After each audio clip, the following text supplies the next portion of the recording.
Ganun po ba, ma'am? Bagsak po. Ma, umuwi ka. Oh! Uy, ma, ang daming handa nila aling ninit. May lechon pa. Handa? Dapat di man lang namigay dito. Dumaan ka doon, dalian mo. Sige, ma, teka. Dito ba, ma? Sige. Kumain na kayo dyan. Ano? Wala pa din, ma. Teka. Oo, ano, nakita ka ba? Oo, ma, nakita ako pero hindi ako tinawag. Eh, ang bilis mo ata maglakad kaya di ka na mukhaan eh. Dumaan ka ulit doon, dalian mo para mamarenda tayo mamaya. O sige, ma. Magdaan-daan ka lang kasi sa paglalakad. Yung anak ni Nino, kapansin na naman dito, nakakita lang ng handaan. Padaan-daan na. Wala pa din, ma. Bumalik ka, dalian mo isa pa. Magdaan-daan ka kasi. Di ba yung daan-daan na nga eh? Ay, naku, madami pa doon.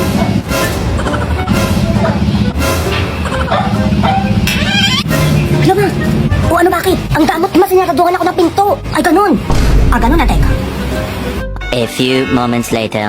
Boom, tarat. Sino yan? Ay, Kap, kayo pala yan. Oh, may tigil nyo na daw po yung kantahan nyo dito. May nagreklamo ng kapitbahay nyo po. Tingnan nyo daw.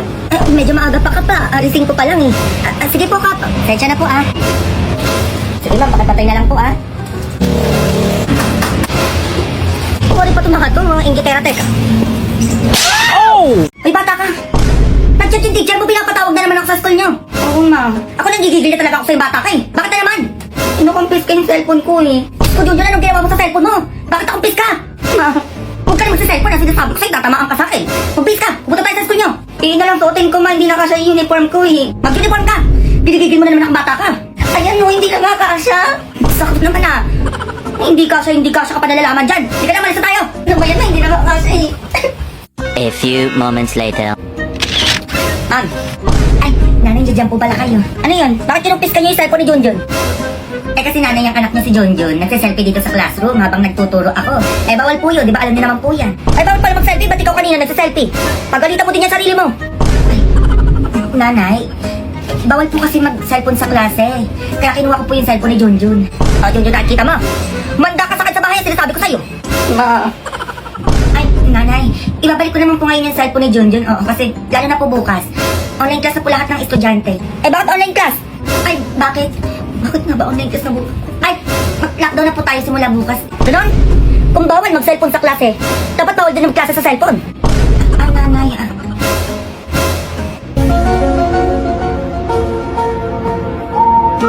Okay, kakantahin natin yung If You're Happy and You Know It, Clap Your Hands. Alam ko na pakinggan nyo na yan. Okay, kapag nakanta nyo yan, bibigyan kayo ni teacher ng candy. Okay, tara na, magsimula na tayo. Mga nanay, tignan nyo yung mga anak nyo, ha? Galingan mo, may Jollibee ka sa akin pag uwi. Okay, ipi-play ko na.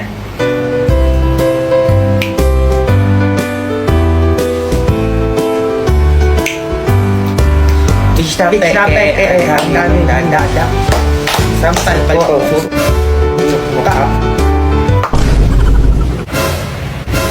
Mga nanay, mabuti pa siguro magsiuwi na kayo. O, baka anong pamagawa ko sa inyo eh. Anak, uwi tayo. Tara, anak, uwi. Tara na, anak, uwi tayo. Pangit! Yun, pangit! Mas pangit ka, tingnan mo itsura mo. Pumasok ka sa inyo, maligo ka doon. Hoy, bakit mo pinapayak yung kapatid ko, ha? Sino ka naman eh, sinasabihan ako ng pangit ang kapatid mo eh. Bakit? Totoo naman ah. Ikaw ka bata-bata na ito, pinapatula mo. Asusumbong talaga kita kay mama. Susumbong ko din kayo kay mama. Ay, ba't ka umiiyak, ha? Itong ate mo na naman ba? Hindi ako, ma. Yung mga bagong lipat dyan sa tapat, pinaiyak si Bunso. Ano? Ay, naku, manda talaga sila sa akin. Ma, pinagtutulungan ako doon, oh. Saan? Doon banda. Ano manda sa akin yung mga yan, teka? Hindi mo binabati ang anak mo, ha? Huwag patang sa bata?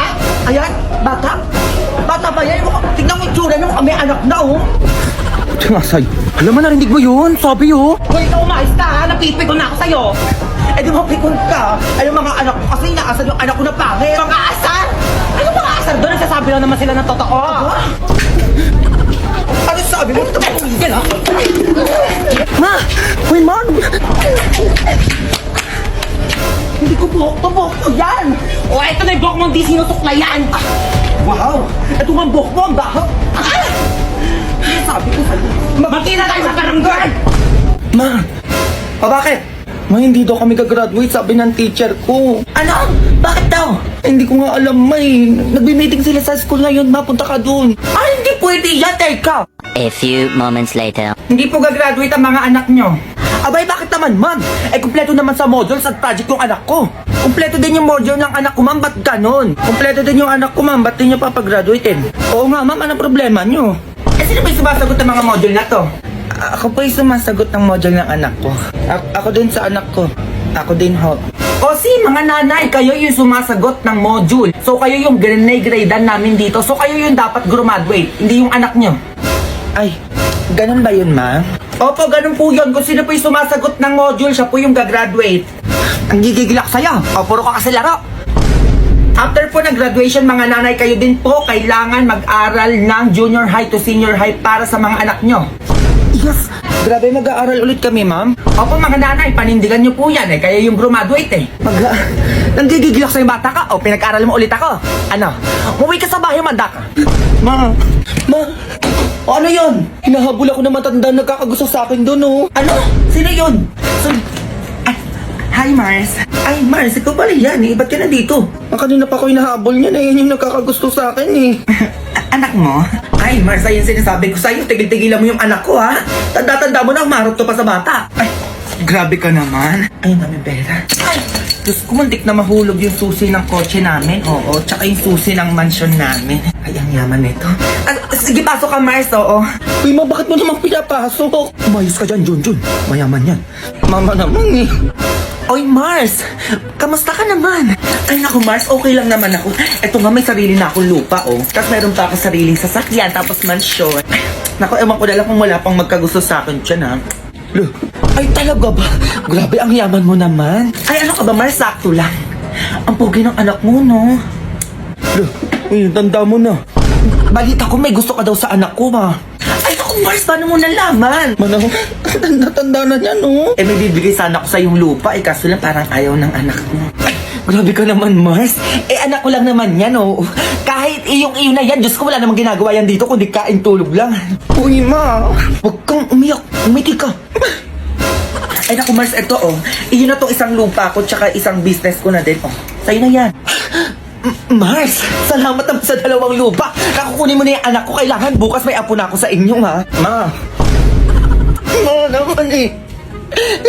Yan na pa pala ng mga kabet. Kaya pala magpunas na lamesa. Oo. Ayan, no? Ang dami na palang alikabok ng salamin. Ayan, no? Ang dami, oh. Ay! Laki pala nung nabili kong halaman. Ma, regalo ko sa'yo. Grabe ka naman, anak. Thank you. Tatabait mo ngayon. Ano meron? Ano kasi, ma, may overnight swimming yung mga classmate ko. Overnight swimming? Sige na. Pumunta ka na. Pinapayagan kita. Na-update na kita pag nandun ako, ah. Ay, ito pala remote, oh. Buksan mo na yung TV, ma, para makanood ka ng balita. O sige, buksan mo. Balita na. A few moments later. Hello, Be. Oo, Be, papunta na ako. Balitang balita po tayo ngayon. Naku, ayun naman sinasabi ko. Maalis na ako. Teka, manood ka. Ano ba yan? Isang batang binatilyo na lunod sa isang swimming pool. Matapos payagan na magulang na mag-overnight swimming. Teka, diyan ka lang. Ano ba yan? Ang batang binatilyo dinala sa ospital. Ngunit-huli na ang lahat. Balik sa iyo, Mike, Nel. Wala ka, alis. Manakaayos na ako, aalis na lang. Hindi mo ba nakikita yung balita, ha? Baka mamaya ano pa mangyari sa'yo doon? Umakyat ka. Akyat!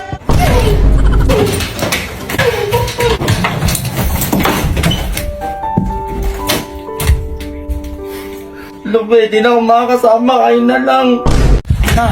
Ano yun?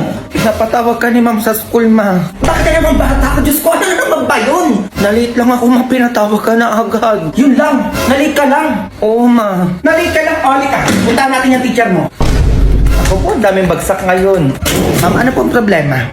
Ay, nanay, nandiyan po pala kayo. Ba't niyo pa ako pinatawag? Iba naman kasi nanay. Your son is always late in my class. O tapos ho, hindi na po pwedeng ganun. Baka masuspend po yung anak niyo. Ay, sorry po ma'am. Papapasukin ko na lang po yung anak ko ng mas maaga bukas. Usapan po yan nanay ha, na mas maaga po kayo pumasok bukas. O, pwede na po kayo umuwi. Sige pa, uwi na Junjun. Tomorrow. Tagal ng teacher mo ah. Siya naman ang late ma. Manood ka anak. Okay class. Teka lang ma'am. Late po kayo 15 minutes, ma'am. O, ano pong dapat yung gawin yan? Ay, may inasikaso lang po ako, nanay. Ay, hindi po pwede yung ganyan-ganyan. Kapag anak ko na late, patawag agad nanay dito sa school. Tapos kapag kayo na late, okay lang? Unfair naman po yung ganun, ma'am. Kaya ipapatawag ko po yung nanay nyo sa bahay namin at mag-uusap tayo kung bakit po kayo na late. Nanay, teka lang po. Equality lang po tayo dito, ma'am. O, hintayin po kayo sa bahay namin, ha? Nanay, ipapasa ko na lang po yung anak nyo po sa akin. Pasado? Promise po. Totoo ba yan? Opo, 98. 98 na po yung grade sa akin ni Junjun. Eh, naman pala eh. O, Junjun, pasado ka na. Ma'am, uwi na ako. Sige po, nanay, ingat po kayo. Working on a Grammy, meanwhile, pussy. Nak! Ma, pagpanggap ka ng pulubi, dalian mo! Bakit naman, ma? Yung mayayaman ko mga kaibigan pupunta dito sa bahay. Kunwari, mamamalimos ka, ha? Ay, basic na lang sa akin yan, ma. O, alam mo na yung gagawin, ha? Baka tatanga-tanga ka dyan. Dapat di ka nila makilala. A few moments later. Grabe mga Mari, ang yayaman nyo na. Ay naku Mari, oo nga. Ay bumili nga pala ako ng bahay sa Baguio. Para nang bawasan yung pera ko, napakarami na kasi. Ayun lang. Ay Mars, nagpapatayo pala ako ng mansion sa Alabang. Mansion? Naku mansion, walang walay sa pinapagawa kong subdivision sa Cavite. My God, worth of 25 million. 25 million. Para may ganito ka bang bag? 25 million to. Maya ka sa pinagsasabi mo dyan. Ay mga Mari, tanong ko lang, pag may nanghihingi bang pulubi sa inyo, binibigyan nyo? Ay oo naman, 100k pa nga minsan yung inaabot ko eh. 100k, maliit yun Mare. Sa akin nga kapag may namamalimos, kotse agad yung binibigay ko. Oo, ayun lang kasi yung kaya ng budget ko. Ah talaga? Ayan o, may pulubi ng lilimos. Pepalimos po. Ay naku bata, kawawa ka naman. Eh, sakto may cheque ako dito. Ayan o, cheque. Sa ina na 200,000 yan. O, 100k kanya te sa'yo. My God, 100k ang liit. Eto may cheque din ako dito, ayan o.